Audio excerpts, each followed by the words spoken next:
Good evening, everyone, and welcome to this week's weekly show of the Independent Medical Alliance. I'm Dr. Ryan Cole, and we are grateful to have so many of you with us tonight from everywhere. Yeah, just looking at the chat, people from all around the world. Tonight, we're talking about something that affects nearly every system in the body, but it's often overlooked in conventional care.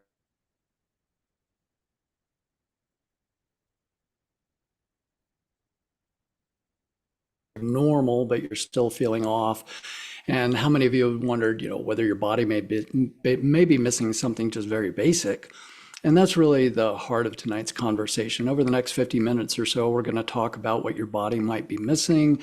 What are some of the common deficiencies that are so often missed by, busy clinicians?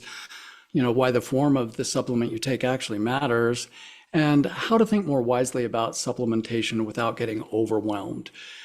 It's not about telling everyone to take everything. It's about understanding the body and asking better questions and basically using the right tools in a thoughtful, personalized way. And I'm super pleased tonight to welcome my friend and colleague, Dr. Kristina Carman, IMA Senior Fellow in Nutritional and Holistic Health. Dr. Carman is a naturopathic doctor, registered nutritional therapist, a functional medicine practitioner, and health coach based in South Carolina. And her work is rooted in the idea that food, nutrition, and lifestyle are powerful tools for restoring health. And she brings an absolutely very practical way to the whole person, and her approach to patient care is fantastic. She's one of the people behind many of the IMA's patient and practitioner guides. She covers everything from nutrition to hormone health to men's health, women's health, and honestly, far too many topics to properly cover in one introduction. She is just prolific. So tonight we're going to focus on one of those important resources and guides that she's put together. It is the updated From A to Zinc guide. And you'll see it here on your screen. And there's the barcode if you want to scan that. Otherwise, go to imahealth.org. This is on the website. You can download it now if you do the QR code, or please later if you want to. If you're listening later, go to imahealth.org and you can search A to Zinc using the site search, and it will land you there. So we're not going to walk through it tonight page by page. Instead, Dr. Carman and I are going to use some slides she created as a springboard, and we're just going to try to have a practical conversation. And we're going to cover a lot from, what supplements forms are good, what medications could deplete, your nutritional status, your mood, your gut health, longevity. We were talking before the show, we could talk for hours about this, Dr. Carman and I. So without further ado, Dr. Carman, thank you so much for joining us tonight. And I'm looking forward to this conversation. Yeah, likewise. It's so exciting. I love guys talking about all of this. So maybe we can start off with our first slide and we can get started from there. Okay, so A to Zinc, guys, what does this really mean? Our beautiful guide that we created is very much focused on, going through a whole plethora of different types of nutrients for different reasons. It doesn't necessarily mean you have to take everything all at once, but I am very passionate about education and informing people. And I think we make better decisions if we understand a little bit more about what our bodies need and why they're taking them, and not just taking them just because you're throwing something against the wall, just because someone told you or you saw it on social media. So this guide, and with the amazing team, was a lot of fun for us to put together. It was a lot of hours as well, truthfully. But it was phenomenal. So let's kick off with the first page. So the deficiency epidemic. Now, this is enormous. Now, I would love to hear even from the audience, and if you guys want to put in the chat in the Q&A, maybe we'll have some time to answer some questions, but how many people feel tired despite feel having reasonable sleep? Okay, that's really one that I hear a lot, even clinically. How many people have been told by their doctors that their bloods are normal, but they still feel off? Okay, Ryan, this is a huge one, right? Hmm. How many people are taking supplements and they're not actually entirely sure they're doing anything, if anything at all, right? So I think these are really big questions that we see, like why are we actually taking what we're taking and really trying to understand what our bodies need. So when it comes to deficiencies, these are some pretty incredible statistics, guys. Okay, so magnesium being one, I wanted to highlight this one. It's estimated that 75% of the Western population is actually deficient. Now, there is a difference here between it being clinically deficient. Maybe, for example, if it's ever tested on your labs to test magnesium, it's very rarely, anyways. And there's different tests that are actually more sensitive to testing actually where you are from a magnesium status. And we can talk more about like lab values in a moment. But there is a difference between true deficiency and it being subclinical, okay? And actually, most people will fall into that kind of subclinical bucket of a deficiency, rather it being a true presentation that actually may be medically viable, okay? This is really, really important to note. And magnesium is one mineral that is actually needed in over or involved, shall I say, in over 300 different enzymatic functions in our body. It literally is part of the signaling mechanism for so many systems pathways. It is required to activate vitamin D. Now, a lot of people take vitamin D and magnesium together, but it shouldn't be. It should be taken separately, but they need each other as cofactors. So this is also interesting to note, right? Magnesium is depleted massively by stress. I mean, who isn't stressed? Alcohol, coffee, sugar, and a long list of medications, whether needed or not needed. There are deficiencies from a nutrient status, and it is very, very important as well. And maybe not always a positive conversation to have with your doctors about what deficiencies may be a result of some of the meds. Maybe some of them don't actually know, but it's really important. And that's part of what we do here at the IMA, is to make sure that you guys have the tools and that you're educated and empowered so that you really understand, why things are happening and why you would need them and why you don't need them maybe. Okay, so magnesium, most people will take a very cheap form of magnesium. There are 9 different types of magnesiums, and it is magnesium as the sub, and then it's bound with something else in order for it to move through the body system to effectively support whatever it is that the outcome is there for. So, for example, magnesium glycinate is bound with glycine in order for it to support this pathway, and it moves on from there. But most supplements will use magnesium oxide, a very cheap form. It's very, very, very popular and conventionally used. But it has literally 4% bioavailability. So then I start to beg the question, like, why are you actually taking something? And I hear this all the time. They're like, I take magnesium, but I don't feel any different. I'm like, if you're taking an appropriate amount of magnesium, the right forms for you, you will know whether that's a good feeling or not a good feeling. You will absolutely know, because it is such a magnificent magic mineral. So most people are supplementing, but they're still deficient. Okay, that's a really important one. And Ryan, do you want to add anything to that comment before we move on to the other Yeah, nutrients? I mean, just real quick, I want to touch on, the lab aspect of this. To your point, you may be told, oh gosh, your magnesium's normal. And, a red blood cell magnesium test tells you more of your tissue level of magnesium. And then there's more exotic ones where you can do like a magnesium challenge test, and that's a 24-hour urine collection. How much went in, how much went out, how much are you absorbing? But most people don't understand that a lab range is 2 standard deviations in both directions. So that, remember the bell curve in high school. And you look at that bell curve and you're told you're normal when you may be on the bottom second deviation off of that. And so what Dr. Carman and I are talking about is optimizing for health. And then labs are also generally set regionally by the lab directors in terms of taking a population mean. So you may have an unhealthy population in a certain area, which will skew that mean. And when you get a skewed mean, you're being measured against, perhaps an unhealthy population and then being told you're normal. So there are a lot of things that go into measurements. And so don't just trust your doctor when he or she says, "Oh, you're normal." Well, ask them, "Am I optimal?" So that's my 2 cents on that. I'll let you keep going, Dr. Yeah, Carmen. no, absolutely. And just I saw actually a really great question that popped up as you were talking, Ryan, and that was, well, what's the best magnesium form to take? And that is actually a really loaded question because it's dependent on you and what your outcome is and what it is that you're supplementing.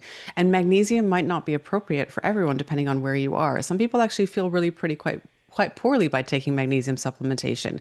So it really depends on like where you are physically, what your outcomes are, what your goals are, what you're actually using it for. But typically we want to go with a form of magnesium that is most bioavailable for you where you are clinically. So whether that's magnesium L-threonate, which we've known and very well studied for crossing the blood-brain barrier. Hmm. But if you take that maybe it's too close to bedtime, it might be too stimulating for some people. So this is not always the best approach, right? But it can be very helpful from a depression, anxiety, from a mental cognition perspective. Incredibly, incredibly. Any traumatic brain injuries, we start to look at these as being very therapeutic, right?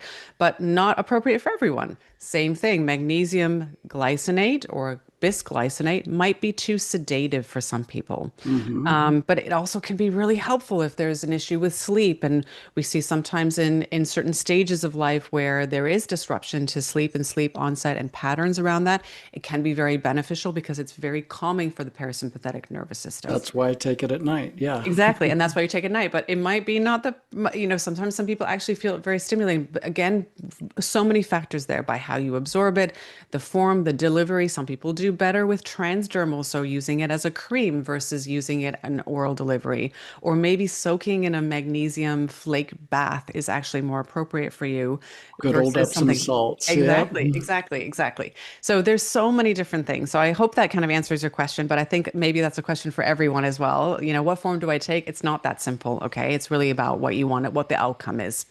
And Okay, some people use a different form like citrate for constipation. exactly. And Exactly. so to Dr. Carmen's point, you're an individual, and each of us will and perhaps do respond differently to different doses and different forms. So you're the scientist. You get to experiment on how you feel with, what form is best for you in conjunction with a good functional medicine practitioner. Exactly. And I want to just also touch before I move on to our next nutrients is I feel a little bit like I've demonized magnesium oxide and it shouldn't be demonized because we do use it and I certainly use it clinically if there's really severe constipation because actually it's very, very osmotic for the bowels. So it doesn't absorb from a bioavailability perspective. So you're getting very little blood absorption, but it can be really, really, really helpful to move things along and to flush things through.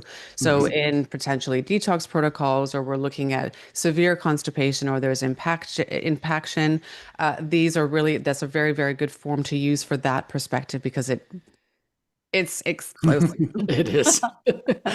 Yeah. Okay. Yeah. All right, guys. So moving on to vitamin D, another magnificent vitamin, and certainly a very hormonic in its action in the body. So it signals again, and it has a lot of presentations as far as how it's utilized in our cells. Okay, so it's not just so much for an immunity perspective. You absolutely need your hormones in order for, excuse me, your vitamin D for your thyroid function. You need it for your brain. You need it for your sex hormones, male and female. You need it for fertility.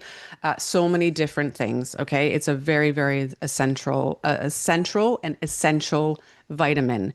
And 1 billion people globally are vitamin deficient, even now, with all of the information and the research around it. And why is that?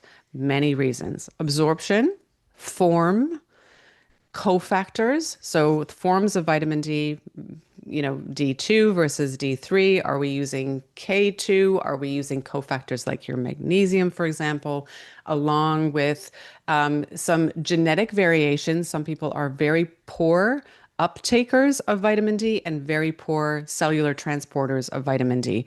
So there's almost two folds to that. So these are important ways to kind of look at that from that perspective. And obviously, we're not all going down the route of, expensive genetic testing. If that's your thing, absolutely. I'm a big fan generally just because again, you can individualize a lot of things, understanding a little bit of your own, biochemistry from that perspective, but it's not relevant for everybody. So just knowing that, while I take vitamin D, but I'm still go for my lab testing and I'm still subclinically deficient. And the range for what is considered normal on labs is unbelievable. So you could be, I don't know, 37 nanomilligrams per deciliter, and that's considered normal from a lab value perspective. But actually, really, what we're seeing, even from a research perspective, is we need to be remarkably higher than that from our serum levels. So, and you're like, well, I'm taking supplementation, I'm taking all of this, and why isn't touching the sides? So many of those factors. So maybe you're not taking enough. That's one. And also, the gut and the gut microbiome play a huge role. Okay. Not only is vitamin D needed in order to heal and support the gut lining and the mucosal lining in the gut, but also if there is leaky gut, or let's call it more clinically relevant intestinal permeability, which let's face it, most of us have, you're going to be it'll be a poorer absorption from a vitamin D perspective. Okay. So it's very important, again, rather than just throwing supplements at things, to looking at like the whole person. What else can what else can we do here to really support that? Okay. Um, yeah, that's my take on that one. So it's a very, very, very important one. I think functional medicine targets, again, I just saw a question that comes up. We target anywhere from 60 to 80, 60 to 100 even 110 nanograms per deciliter is kind of where tends to be kind of safer values. I mean, this will oscillate a little bit. We can go up and down. And if you're a little higher than that, don't get frightened. It's very, very rare to see tremendous vitamin D toxicity. And often the body will use it even from a period of time of maybe removing supplementation to coming down more to a baseline. So it is absolutely possible to be flexy, shall we say, with your levels when it comes to that. Flexi on Yeah. the higher end rather than the lower end, though. Okay.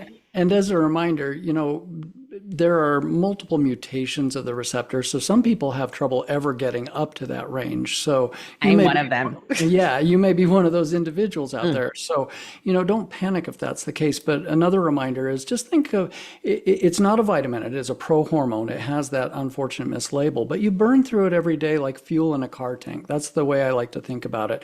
So if you're not getting adequate vitamin D, and most people know my penchant for the sunshine and good old Mother Nature. If you're in the northern hemisphere right now, anywhere around the world, this is your time of year to get outside and synthesize your own, which actually physiologically lasts longer than taking a supplement. And if you're in the southern hemisphere this time of year, you should probably be starting your supplementation for your fall and winter time. So, that's just my 2 cents worth. I know we've done entire shows on this before, so I won't get into the weeds. But, to Dr. Carman's point, 1 billion people are deficient. But if you measure the Western world, about 70% of the population is insufficient. So not just that deficient portion, but if you aggregate everybody, it's billions more that are insufficient. Yeah, absolutely. And the absorption from sun, typically, and what we're seeing from a research perspective, tends to happen mostly from big body parts. So the inner arms, inner thighs, your tummy. I mean, I don't know about you guys, but I'm not out there walking around with my tummy out all the time. So even in that scenario where you are getting exposure from the sun, it may not necessarily be enough. Okay. So we still have Yeah. to look at it from a very holistic perspective. I'm not advocating at all. Please go outside. Please spend time in the sun and the air and the freshness and the nature and have that connection to the earth. So fundamentally important to Yeah. many, many, many things. And But if Mother Nature, exactly. if you don't like your beach body, Mother Nature does like your beach body. So Absolutely, it expose does. yourself to nature. Absolutely, it does.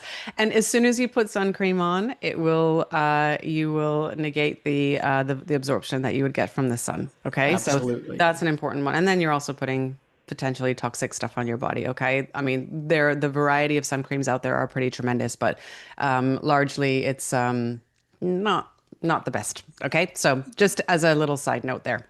All right. So vitamin B12. So this is a good one.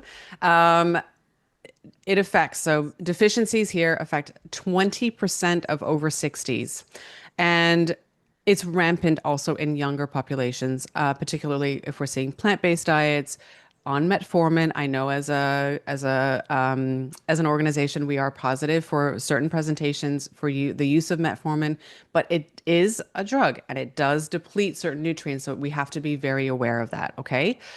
If you're on PPI medication, I mean, don't even get me started on PPIs. Yeah, what those are are acid inhibitors. Yes. So yeah, so for the, I won't name all the name brands, but if you're on something for reflux that's, lowering your acid, this is a very important note to take away from this conversation. Those acid lowering drugs will also inhibit so many nutrients from being absorbed properly. Yeah. And the other one that and we'll talk more, we have a slide actually that's very focused on gut and absorption, and an area certainly Ryan and I are very passionate about it, looking at nutrients and food as medicine and what's happening in the gut. But even if you have just poor absorption, which a lot of us do. So again, simply that stress picture that we talked about earlier, as soon as we see that, it actually, your stomach acid production isn't as robust as potentially it could be. So your absorption of really key nutrients, B12 being one of them, because a lot of the conversion of B12 to more active, usable forms happens in the stomach and then in the small intestine. Okay. So the process starts there. So if absorption is already a little like, blunted, you're not going to be as efficient, okay? And deficiencies here can mimic some pretty serious things. So, dementia, depression, peripheral neuropathy. So, these are conditions that are frequently treated, and actually they're treated systematically and symptomatically rather than nutritionally. And this really, really bothers me. And on the B12 side of things too, I know we'll talk about forms. Some people are non-methylators. So the form of B12 that you take for many people, and a lot of people are undiagnosed as non-methylators. So, 30 to 40% of the population will carry the genes. So you may be taking a B12, but are you taking the right form? And I know we'll get to that. Yeah. Yeah, absolutely. So next one, guys, a mighty micro mineral or trace mineral that's very, very important, again, for many enzyme functions is zinc. And 2 billion people globally are deficient in zinc. Now, here's the interesting thing. Phytates, which is naturally occurring in plants like grains and legumes, significantly impair absorption of zinc. However, if we prepare these foods correctly, as they should be, and how even our ancestors were using them from soaking to preserving to sprouting, it significantly changes that protective mechanism, which is considered an anti-nutrient. A lot of plant foods have it naturally occurring to protect it from the elements, right? But a lot of our absorption is obviously then affected as a result of these anti-nutrients that we call them, right? Tannins and lecithins and all of those things. So it And a doesn't lot of necessarily seeds and nuts will be high in phytates. So most exactly. people don't soak their, almonds, walnuts, pecans, whatever. No. But to your point, those phytates will actually decrease your amount that you can absorb. Yeah, absolutely. And then it will affect, obviously, that zinc utilization. And we create and we make a lot of our zinc in our stomach from stomach acid. So we also need adequate stomach acid for that to happen. And suddenly we put medications in there and various other issues from an absorption perspective. And we really see that being a challenge. Okay. Also, functionally, what we see, or from a zinc perspective, deficiencies around there that are really very important. So obviously, your immune function is very dependent on zinc. Wound healing and skin, any kind of skin issues, so even topical dermatitis, acne, histamine type reactions on the skin, very zinc dependent. Testosterone production is huge when it comes to zinc. Taste, smell, and I mentioned skin health, all very, very zinc dependent. Okay. So it's a big one. Yeah, and a side note on zinc, during the pandemic, a lot of people took very high dose zinc, which I don't recommend. This is finding what's your Goldilocks zone, just enough, not too much. And similar to magnesium, if it's bound, to an ATE, zinc glycinate or, zinc tartrate or zinc, there's a lot of forms where you bind zinc to something, you can absorb it a little better. The other important thing is if you think you need more zinc, zinc and copper dance together, and copper is Do. so important for so many reactions in the body as well as your own DNA synthesis. So if you're Yeah. taking zinc without trace copper, you're going to deplete yourself of copper, which is going to deplete yourself of energy, which is going to deplete a lot of things in the body. So don't go buying high dose zinc and think that you're doing something good, because you may actually have a negative effect. Yeah, yeah, absolutely. And that's a really important thing to note about supplementation and over supplementation, right? Hmm. This is a fundamental piece, and more is not always necessarily better. Some cases more is better, and we'll talk about that in a more moment, like RDA values versus optimal levels, or what should be like our a daily intake from nutrients, and in many cases it should be significantly more than the RDA recommended amounts. But it's also important to do that in an informed way so that you're actually not causing some harm. These are very, very powerful nutrients and minerals and adaptogens and things like that. And they do have to be taken appropriately. Not only is it incredibly costly to start taking something and then it just sits in the cupboard and it goes off, and they do go off. Um, we should be taking them in a very sort of in a holistic and a thoughtful way. And it's not again, oh, I read something about something and I should just take it just because. Well, it's not the way it works. Okay, we should do this in a smart way. Okay, so we're protecting ourselves and looking after our longevity and our holistic health. And I like that you frame it that way, because this isn't an anti-medicine conversation and it isn't a pro-supplement conversation. Because to your point, oh, if a little is good, a lot is better. No, there's a Goldilocks zone for everyone, and everyone is slightly different. So, this is where you do have to be your own best doctor and have a good coach, a good health practitioner to kind of guide you in the process. And listen to your own body too, because if you take too much something and things shift, you're probably taking too much and you'll know it. Yeah, absolutely. All right, guys. Last one here on our list. Let's move on to iron. So another nutrient that is a very, very common deficiency. It's one of the number one deficiencies that we see globally. But ferritin, which is our storage of iron, is one that actually often doesn't get tested very often. It bugs me because there's so many little hints that ferritin can signal, whether that's pro-inflammatory or whether there's other things that are going on from a nutrient absorption perspective. Now, this is where the conversation gets really interesting. Conventional labs will only flag ferritin if it kind of drops below anywhere between 12 and 20. But functional targets really should be between 50 and 100. So this is actually significant. So a patient with a ferritin of 22 are probably told that they're fine, but their hair is falling out, they're fatigued, they're very, very restless, they have tremendous anxiety. And these mimic other things, right? So anxiety, oh, I'll just give you some Lexapro. Job done. And actually, the issue is more of an iron storage picture And, and a and a nutrient lot storage. of depression, to your point, depression is very correlated with low ferritin levels. Yeah, absolutely. And the last one, symptom-wise, is struggling to regulate your body temperature. So again, that can mimic other things like thyroid function, right? These are all part of that picture. And we need actually good amounts of iron and iron stores in order for the thyroid to function properly. So again, And those some, nutrients, right? yeah, and to your point, women obviously that are still menstruating will lose iron more than men, but we're seeing it more in the male population too. We see it in anemia of chronic disease, and we can see low ferritin, low iron in a lot of different conditions. And so I think this is a critical point that Dr. Carmen's bringing up here is make sure your doctor is checking ferritin. Make sure they know what your actual stores are. Years ago, I actually accidentally bled myself dry because I was too regular of a blood donor. Yeah. And every 8 weeks, I was donating because I was a pediatric directed donor and they always needed my blood. And I'm like, oh, I'm doing something great until I figured out, oh, I just depleted myself Yeah. over a couple Yeah. years. Yeah, absolutely. And the form of iron and iron supplementation, they're not all the same, okay? Often what happens is if there is a true deficiency and actually does get flagged by conventional medicine, you're prescribed a very poor form of iron that can be very, very hard on the stomach and cause a lot lot of GI upset. And actually, still what we're seeing is it doesn't really increase the serum iron levels, nor does it actually touch the sides, or at least it takes a very, very long time to address the ferritin.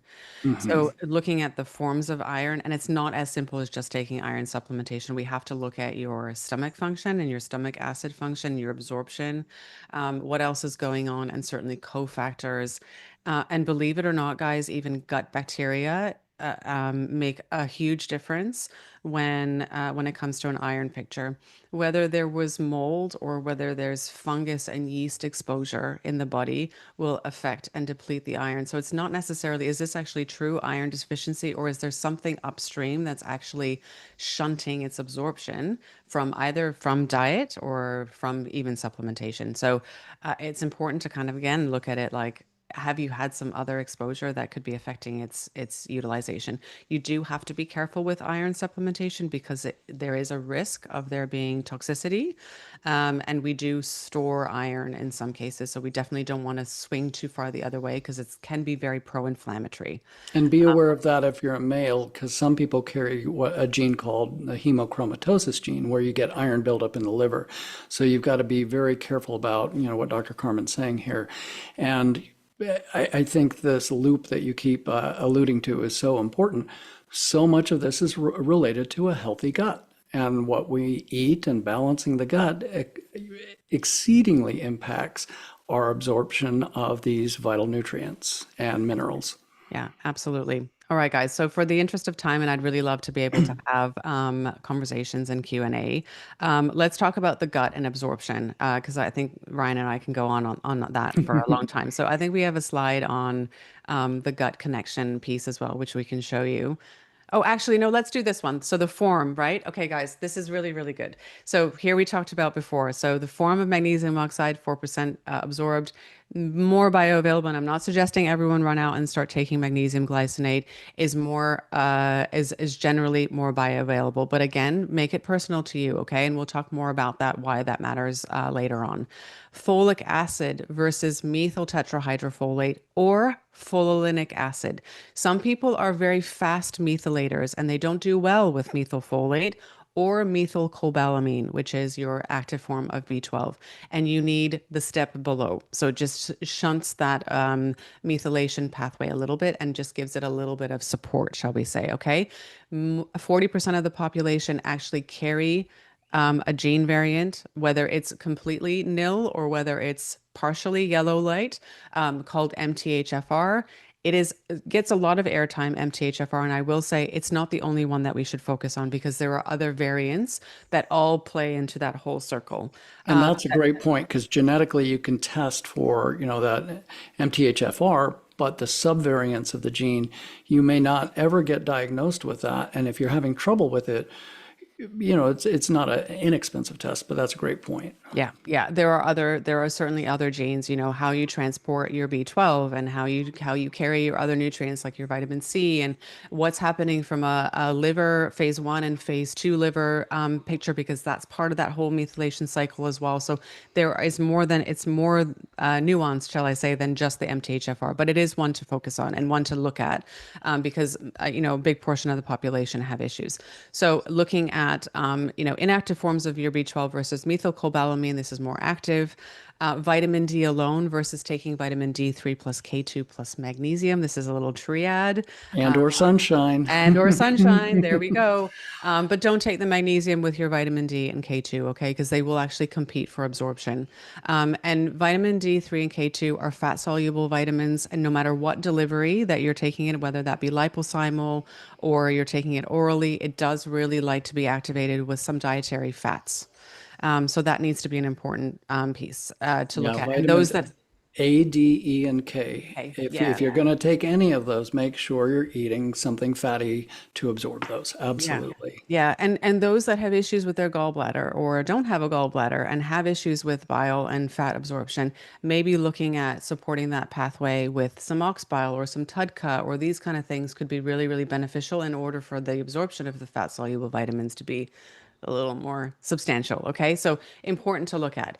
Standard curcumin, this is another one. We throw curcumin around. We're big fans of curcumin, but liposomal and phytosome forms of curcumin are 29 times more bioavailable and don't have the same stress on the hepatic function as poor forms of curcumin are. Okay, so that's an important piece to look at. Calcium carbonate, often prescribed. You have issues with your calcium, you have issues with your bones, psh, off you go. But actually, calcium citrate better absorbed, especially in a low stomach acid state.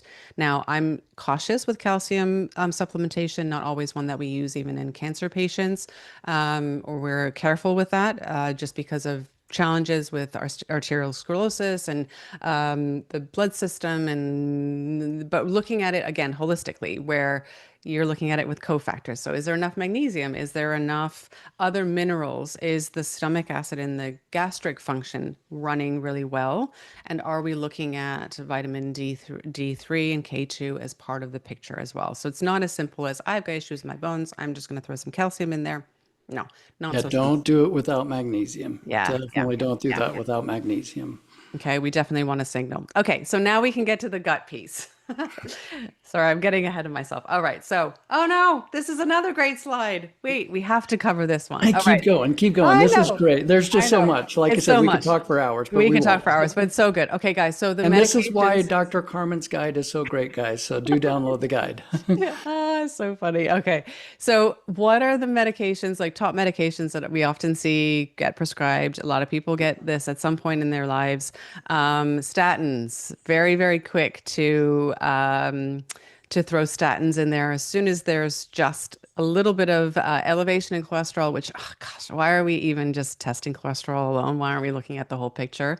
It drives me absolutely nuts. So please just don't focus on that. If your doctor just runs a cholesterol panel only without looking at everything else, and that includes your fasting insulin, fasting glucose, hemoglobin A1C, inflammatory markers. Please look at your nutrients and your homocysteine. That's often not conventionally tested. Maybe go a bit further and do more advanced lipid panels, particularly if that is something that runs in the family or you know that maybe that may be a challenge. So looking at APO little a, APO little b, look at particle size, do a calcium score, do these things before agreeing to a statin, okay? Because it is tremendous. You're lowering and you're basically blocking all cholesterol production in the liver. And you need cholesterol in order for your brain to function. You need it for all your cell membranes to function. Your cells get coated in cholesterol, believe it or not, okay?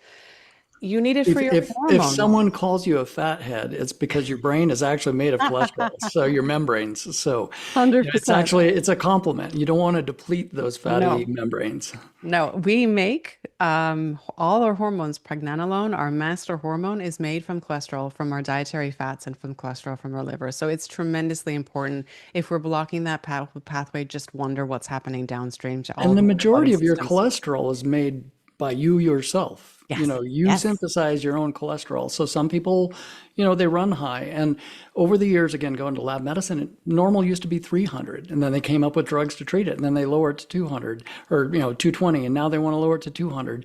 So because they have drugs to treat it, they're treating something that's normal. So don't use these drugs that are going to, unless you're one of those rare genetic subtypes, you need those functions of those organs, and CoQ10 is so important for cardiac function, and 100%. and so many of these drugs can mess up basic physiology. Keep Yeah. going, Dr. Carmen. So, I Sorry, mean, just no, no, I mean, this is huge, right? So, statins directly deplete CoQ10. So, CoQ10, not only do you need it for cardio function, but you need it for every single, all your mitochondria in the cell, absolutely. your cellular powerhouse. So, we start to look at fatigue, a loaded symptom that a lot of people will go to their doctors about. I'm really tired. Well, there we go.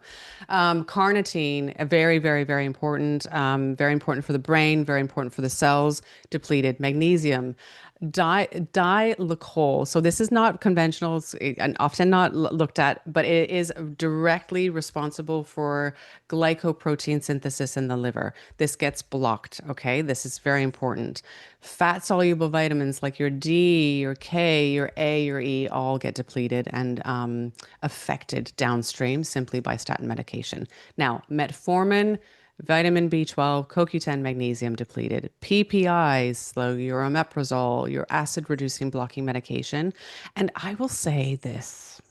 This is maybe a bit naughty of me to say, guys, but most cases of high acid, as their doctors will say and give them these medications, is actually a byproduct of low acid or low stomach acid. And then it's a signaling mechanism or a motility issue within the gut. So it's timing, and the food then stays in the gut longer, which then it basically ferments and Hmm. causes this residual kind of pain. So it's actually very rare to have a high stomach acid picture. It's often low, and then it's a timing and a signaling issue. And there are a lot of things that you can do from a diet perspective, and some things with some very clever guidance that if you want to gently, slowly titrate and come off your PPI medications, that you can do in the interim to really support kind of kickstarting that stomach acid production. Okay. So definitely work with a practitioner or a functional practitioner if you're on these meds. They are tremendous. And I'm not saying that it can't be helpful for a period of time, but I have patients that are on it for like 15, 20, 25 years. And it's like, I mean, we can't be doing this. It's not a Definitely long term. not. It's And not a most of long these term drugs have solution. never been tested for long-term safety, and especially with the deficiencies and depletions we're seeing in society, Yeah. Dr. Carmen's bringing up such an important point here, folks. If Yeah. you're on some of these, and you're feeling some of those symptoms she's described, reassess. Yeah, and honestly, guys, don't be afraid to ask your doctors, like, why am I on this? Why do I need to be on this? How long do I need to be on this? What are my other options? And do I have any, like, what's the exit plan? Like, how, you know what I Yeah. mean? Like, ask those questions. Don't be frightened. And if your doctor is not willing to have that conversation with you, it's time to reshape the paradigm. You are absolutely in control of your health, and we need to understand that you are the driver here. And if there's someone who's not there that's listening to you and supporting you and nourishing you and being the doctor that they should be, that is a listener and a teacher and an advocate for your health, then it's time to move on. Hmm. Well Okay. said. Very, very, very important. All right. Oral contraceptive pill. This is huge. I mean, every teenage girl gets thrown on the oral contraceptive pill to regulate their periods. And actually, it's not what it does. It actually turns off your hormone production. Okay. There's no regulation happening. And in a female physiology, I will say that it takes up to sometimes 25 years, age 25, for the HPA axis, so that's the hypothalamus, pituitary, adrenal, and then cellular axis, to really regulate so that those cycles become regular and normal in a female physiology for it to run and function. And if you're then blocking and turning off those hormones and then mimicking a fake bleed, we're causing some challenges from a hormone production, okay? And then these are the same doctors that will then poo-poo hormone replacement or BHRT therapy. And that is actually literally a micro dose of what's in the oral contraceptive pill. So very, very, very, we need to have more conversations around this. And I can get really upset because the women's health piece has just been brushed aside, and a lot of the research up until very recently has been done on men, and we're not men. We need the conversation. We need open conversations around this. So depletions as far as nutrients, B6, enormous. You need that for your hormones and healthy hormone production, B6. B12, folate, magnesium, zinc, and selenium, enormous. So all hormone And synthesizing selenium is agents. so important for your T cell function and your immune Exactly. function. Exactly. And your thyroid function, very dependent on selenium. So antidepressants, SSRIs, so many people are taking these. Unbelievable amount of people. B12, folate, CoQ10, and the gut microbiome changes. So 90% of the serotonin conversion from tryptophan to 5-HTP to serotonin, melatonin pathway all happens within the gut, and the bacteria in your gut are directly responsible for that conversion. And another thing that those antidepressants will do, a lot of them are polyfluorinated molecules, so they're high in fluorine. We all hear the fluoride argument, but that will also deplete your iodine. And so chronic antidepressant use can also make you iodine deficient as Yeah. well. Yeah, absolutely. Absolutely. And then lastly, guys, on this slide is antibiotics.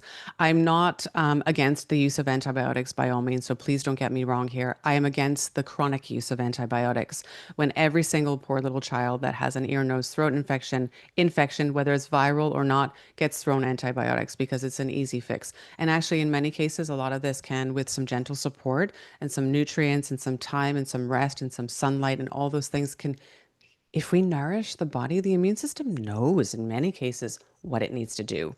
And Imagine give, that. imagine that. And in some cases, give it some time. You don't, as soon as you have a sinus infection, you don't need to run to get antibiotics. It doesn't give it some space. I know you're uncomfortable with your symptoms, but there's absolutely things that you can do in the meantime. Some nasal irrigation, some nasal sprays, xylitol, using colloidal silver sprays. These are all really, really effective and supporting all of that to, help the situation. But the chronic use of antibiotics really dramatically disrupts the gut microbiome and depletes B vitamins. Now, I was reading a study the other day, and if I can dig it up before the end of the show, I'll share it with you guys. But in some cases, it takes up to 6 months from one course of a 10-day antibiotics to replete and to rebalance the microbiome.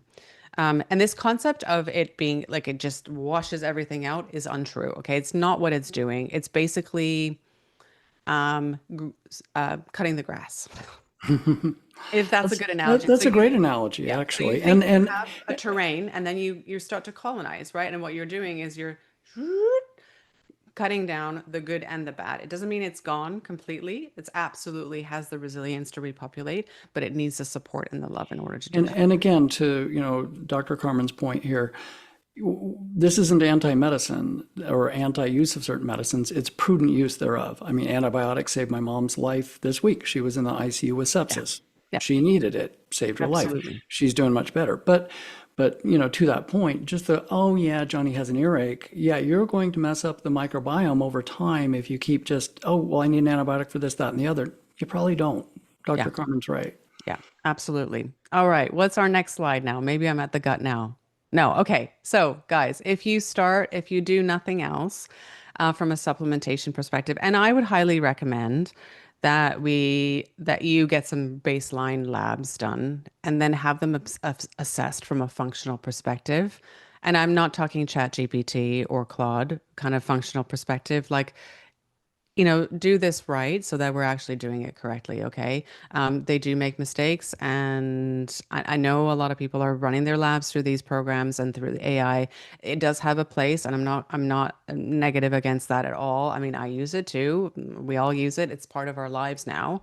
And it can be an incredible tool, but just be careful when it comes to certainly your medical information and getting advice on what to do, certainly from a supplement and meds and coming off meds and all of that. We still need to value the clinician and the effort and the time and the training and my goodness, like the years of studying and continued studying, and have a And little the bit of, experience of yeah, seeing so many different similar people. scenarios to yours that a computer will never see. And when a clinician has, quote, seen this before, they're like, oh, I know what we're going to look at because they have that experience of so many patients over the years.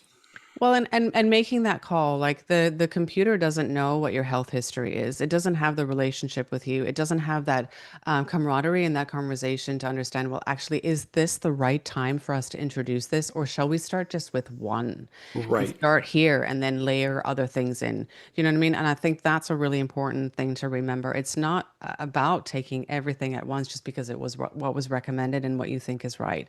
It may not be appropriate for you. And this is important, right? Such a naturopath, guys. So I will always look at the human terrain. So this incredible being is a living, incredible, connected to the universe and to the earth being. And if the terrain is in a depleted state, and that does happen through periods of our lives, through whatever's going on, through stressful periods, through maybe pregnancies, changes, through perimenopause or andropause, which we see also in our male population. We see changes in our body, and there will be changes in that terrain.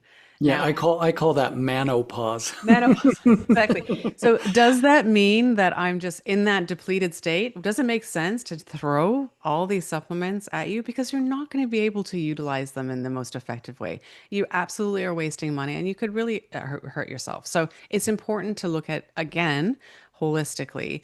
But I think if we're going to start anywhere, look at good things like your omega 3s. These we see deficiencies here, right? Look at a really good quality multivitamin, and it's worth spending money here, guys, on these supplements. Okay. It's not about going to Amazon or eBay and just buying whatever or Costco. And I'm not poo-pooing that. I do understand everyone's budget is very different, but if you're going to take something like this and put it in your body daily, make sure it's not just coming out whole the other end, because a lot of supplements do, right? We want to make sure you're actually utilizing it correctly. And that's where the form and the delivery really matters. Some people can't break down big horse pills of vitamin omega 3. Some people need to take it in liquid form, right? So it's these are really important things to consider. It's the same thing with your vitamin D with like N-acetylcysteine. Maybe a patch form is better than supplements, right? So look at it like that. But a really good multivitamin, obviously your vitamin D, look at what your baseline levels are to see what form and how much you should be taking. That also matters. And then perhaps if appropriate, and not everybody needs it, maybe a magnesium looking at that from a deficiency perspective, just because it's such a cofactor to many things. And just to emphasize your point, buyer beware. Be sure you do your research and get a good quality supplement. We're not here to endorse any one or the other, but there's a lot of junk out there, and be careful. Yeah, and absolutely remember, guys, that food is your number one priority. Absolutely number one priority. And not just food. Chew your food, please. Everybody, chew your food. Don't watch TV or be on your phone.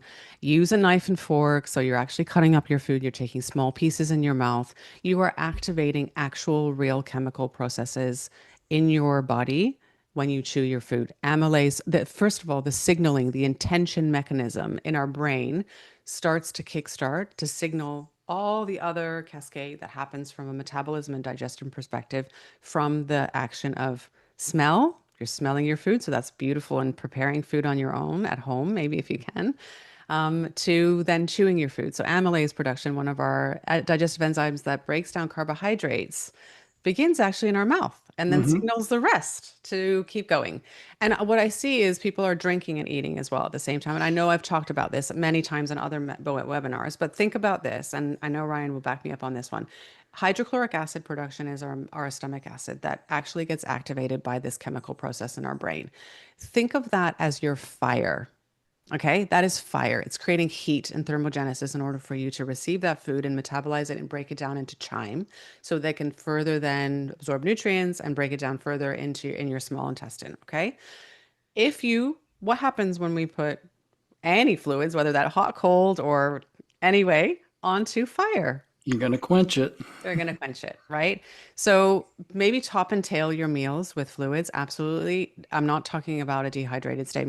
I'm not trying to suggest that dehydrate, absolutely hydrate. That's super essential, but not during your meals. Focus on the eating energetics. And if it means you have to clear your throat and you have a little sip, that's not the end of the world. But I see constantly this sipping, drinking, and it'll be sodas or other things, which then fill the tummy very quickly, and spike the blood sugar very, very quickly. And then the rest of the meal isn't as satisfactory. And you're actually probably not eating the nutrient rich things because And a you're, side note, real quick, is yeah, eat high quality, nutrient dense food, not yeah, junk food. yeah. And the more dense the nutrition, the more satisfied you're going to be, and you're probably going to eat less. And if you stay hydrated, the same center in the brain that triggers appetite and thirst are right next to each other in the hypothalamus. So if you're dehydrated, you may end up eating too much.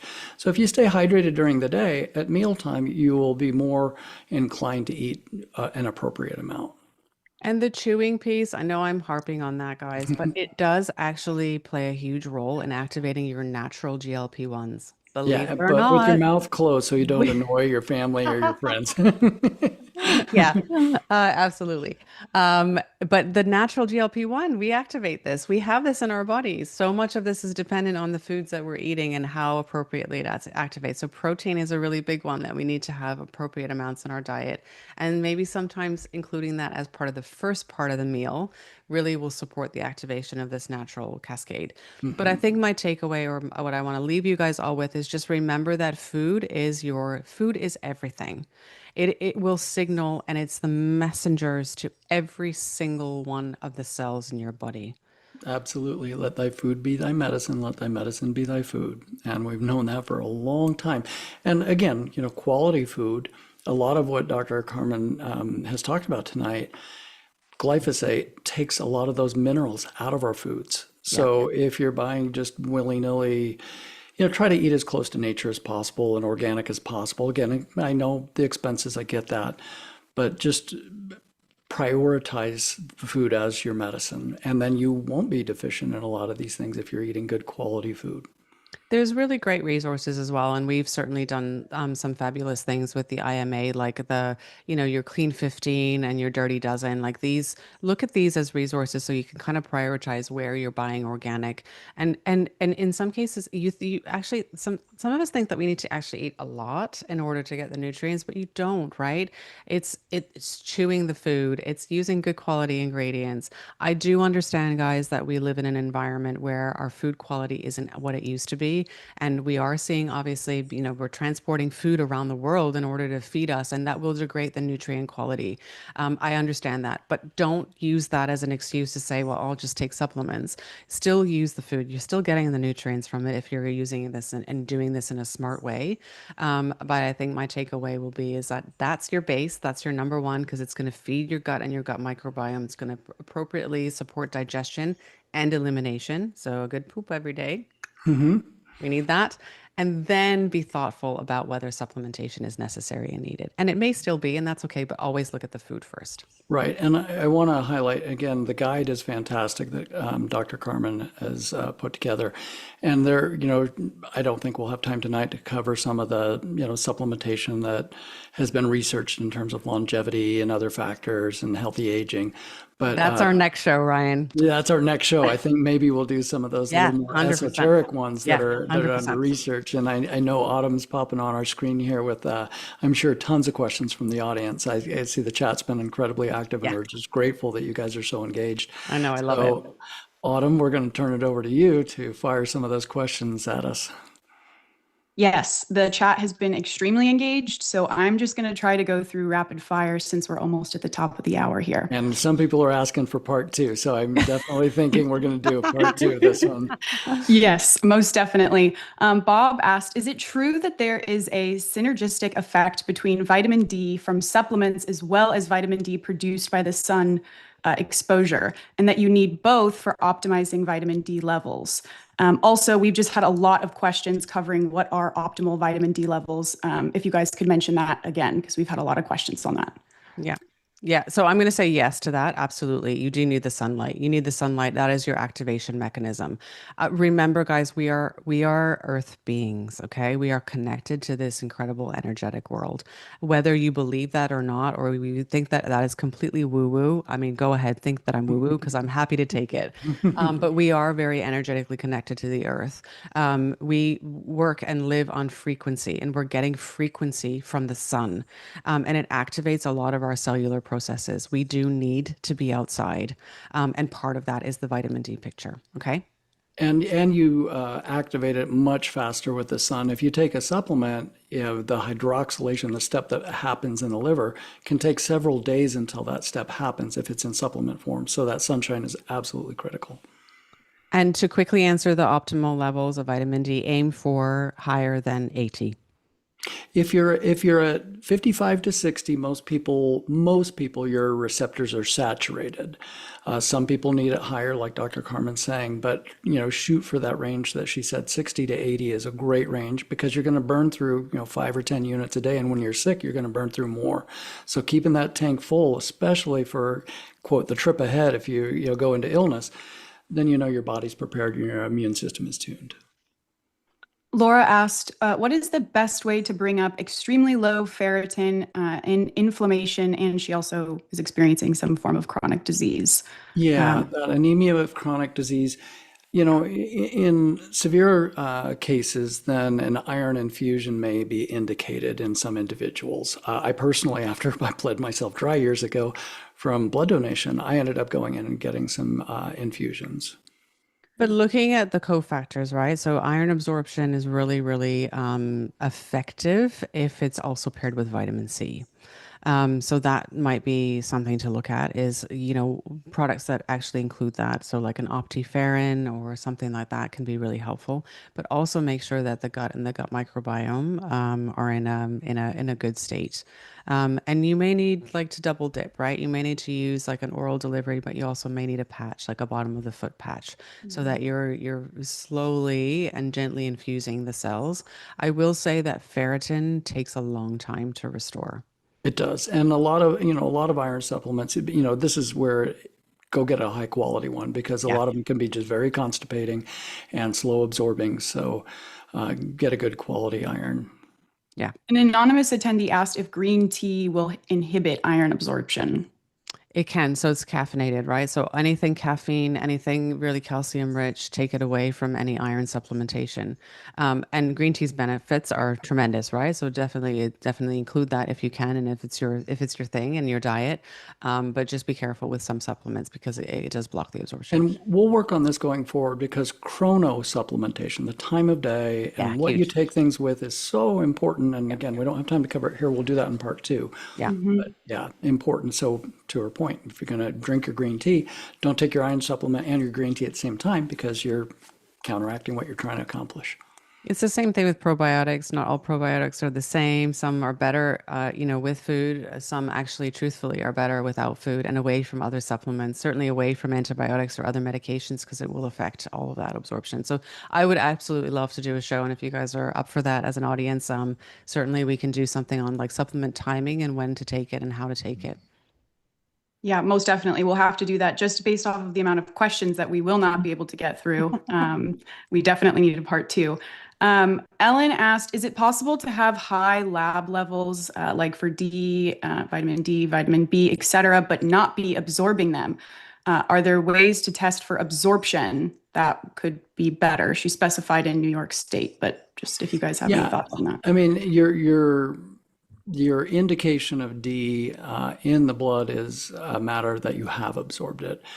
Certain ones like, for example, the magnesium test, that's where, a more esoteric magnesium challenge, take the magnesium, then test the urine, how much of it you're absorbing. There are a lot more esoteric lab tests available. They obviously become more expensive, but that's a great question because those lab panels may indicate, quote, normal, but are you absorbing it into the tissues? And then sometimes there's even like muscle biopsies where you can do mass spec on the tissue to see how much is actually in the tissues. But that yeah, it gets pretty esoteric and complex. And to that degree, most people don't need it. But in rare conditions, we do test for those kind of things. Last question before I go on to closing announcements. Marilyn asked, folic acid is being added to white flour by law in the UK. I presume it's not one size fits all, but what happens to those who don't tolerate it well? Well, it's synthetic. That's the problem. And it's not the natural form. Go ahead, Dr. Carman. Yeah, absolutely. So that's exactly what I was going to say. This is a synthetic form of folic acid, a folate rather.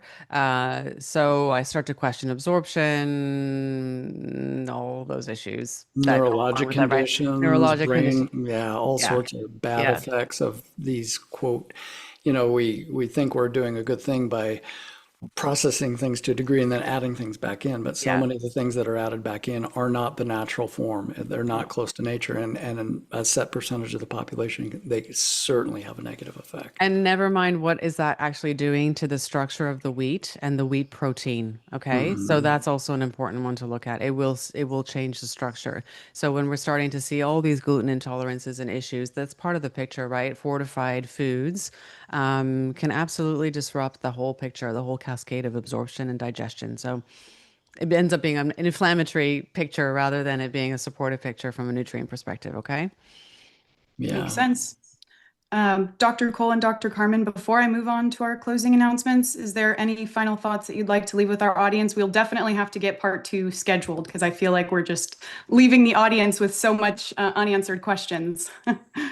Yeah. I mean, I'm absolutely delighted. I love doing these shows. I mean, you guys can see I'm quite passionate about nutrition and health, and I think we need to have more conversations around it so that it's about the empowerment, so that it's, again, not about demonizing medication or conventionally prescribed things or your conventional doctors, but it's about you having the information that you need that's actually honest and true so that you can say, well, I'm making a decision that's right for my body, not because what is popular or what is fashionable in the time. And I'd just like to say thank you to Dr. Carman. She's an encyclopedia in this area. She's just so knowledgeable, and just, her way of sharing it is fantastic. And don't go out there and buy every supplement and think you need to take absolutely everything. You don't. And don't just quit every medicine either. Just be practical, common sense. Find a good practitioner, someone who understands nutrition. And a lot of your doctors don't. A lot of them are getting better because you're asking them for it. And so, yeah, most of life is just finding that Goldilocks zone of balance. And the closer to nature you get, the better. And don't forget to get out in the sunshine and eat good food. All right. Well, thank you both so much for being here and sharing all of that information.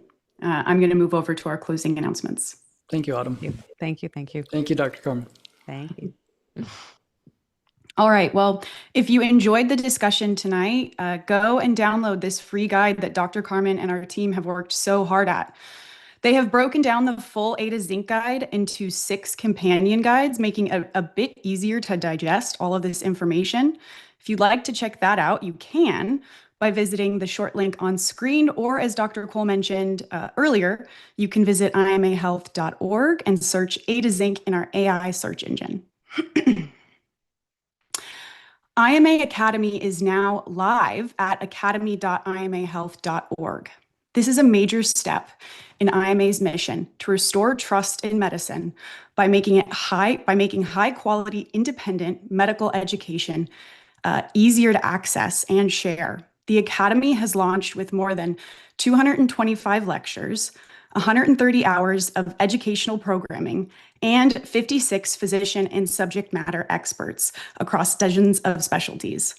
You can visit this amazing resource at academy.imahealth.org. Join us next Wednesday, June 24th at 7 p.m. Eastern for an episode titled Cancer Care is Evolving and What Patients Need to Know. Dr. Ryan Cole will be joined by Dr. Paul Merrick for an important conversation about how cancer care is changing and what patients should know as they navigate their options. That's next Wednesday, June 24th at 7 p.m. Eastern. Okay, well, before we close, we wanted to share a short clip of Dr. Merrick discussing the importance of diet when it comes to preventing cancer. Thank you all so much for being here. We will see you next week. And now let's take a look. We know the incidence of cancer is going up and going up exponentially. So about 40 to 50% of cases of cancer are preventable. Diet being one of the most important. Obesity, metabolic syndrome, insulin resistance plays a really important role in the cause of cancer. And then other things such as vitamin D deficiency, lack of exercise, lack of sleep. So there are numerous lifestyle factors that come in to cause cancer. And then obviously there are things, oncogenic viruses. So these are viruses that cause cancer, hepatitis C and B being a good example. The other one is obviously the SARS-CoV-2 causes cancer. And then there are, other factors such as carcinogens, toxins, pesticides, colorants and artificial flavorings in food. So there are multiple causes, and then chronic infection and chronic inflammation. So there are multiple factors that interact to cause cancer.